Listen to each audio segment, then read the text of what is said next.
È ancora polemica per l'incidente accaduto in Prato della Valle a Padova, dove un vigile è stato aggredito mentre cercava di allontanare un venditore ambulante straniero. Si torna a parlare di Vucumprà, con la rabbia dei commercianti e l'allarme del presidente di categoria Fernando Zilio.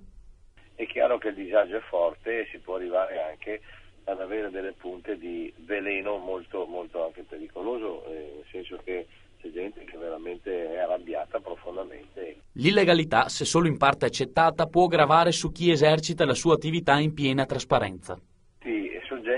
Sono soggetti che vengono buttati nelle piazze, nelle strade da un'organizzazione malavitosa che c'è dietro le spalle, non pagano le dovute imposte e quindi tutti noi siamo poi chiamati a pagare per questi prodotti che non hanno rispettato la filiera regolare e quindi ci aumentano anche le tasse poi a noi. Zilio indica anche la via di soluzione.